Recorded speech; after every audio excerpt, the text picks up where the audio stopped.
Então aqui, como a gente pode ver, parece um campo de batalha. Antes estava tudo organizadinho, agora a gente tem um monte de células tentando fagocitar os patógenos. Então, como a Roberta explicou, a fagocitose é esse processo de englobar e destruir os patógenos. Então a gente tem aqui, ó, lembra em roxinho, macrófago fagocitando, temos neutrófilo fagocitando, células NK reconhecendo células que estão infectadas. Então a gente tem todo esse processo acontecendo ao mesmo tempo para evitar que essa inflamação aumente e que esses patógenos vão para o sistema sanguíneo.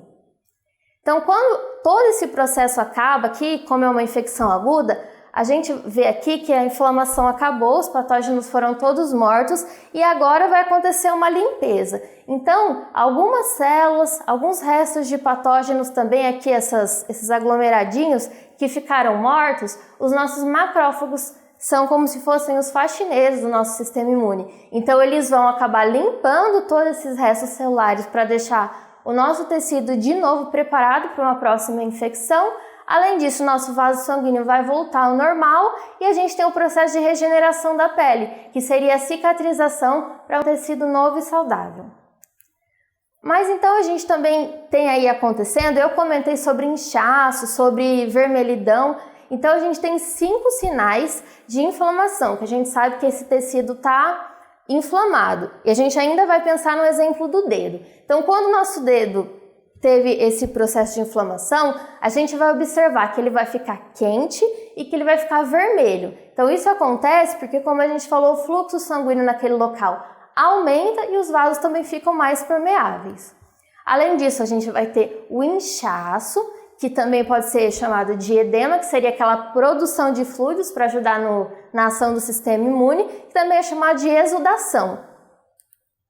Além disso, a gente vai ter dor naquele local, porque existe uma compressão de algumas terminações nervosas, e a perda de função, já que naquele local todas as células estão pensando em destruir o patógeno. Então pode ser que aquele local fique mais dolorido, fique menos sensível nesse momento da inflamação, mas isso é temporário e vai voltar ao normal quando acabar a inflamação. Bom, essa foi a inflamação aguda, então o corpo conseguiu lidar com a inflamação de primeira e voltou ao normal. Mas a inflamação ela também pode ser crônica, o que quer dizer que esse patógeno ele é mais resistente e o corpo não está conseguindo eliminá-lo por completo.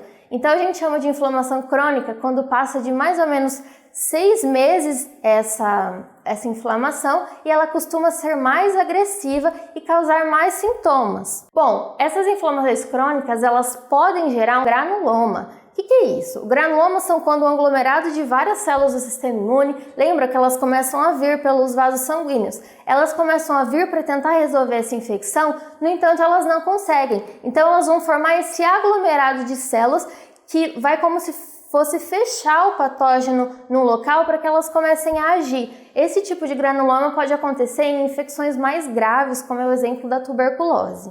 Bom, mas como que o sistema imune, então, ele sabe, ele identifica quando é um patógeno e quando não é?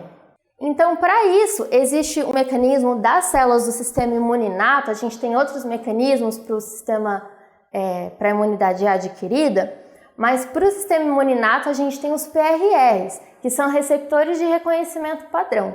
Esses receptores, eles são moléculas que vão estar presentes nos fagócitos, lembra que são os macrófagos, os mastócitos, e que vão reconhecer na célula microbiana ou na célula estranha se ela é um agente causador de doenças ou não. E aí, a partir disso, vai produzir citocinas e mediadores pró-inflamatórios para chamar aquelas células que ficam circulantes e ajudar na proteção.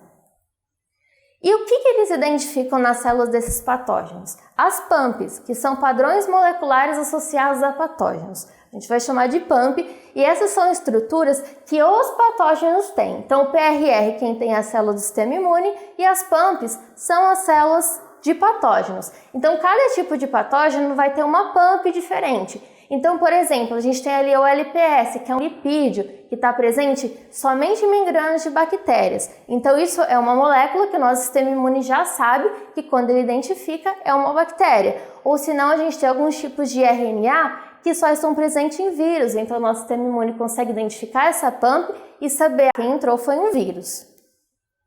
Então, aqui a gente tem um esqueminha. Então, a gente vai ter um neutrófilo, aqui com o seu PRR e um patógeno que vai ter a sua PAMP. E aí vai acontecer essa ligação e o sistema imune vai conseguir saber que tipo de patógeno é.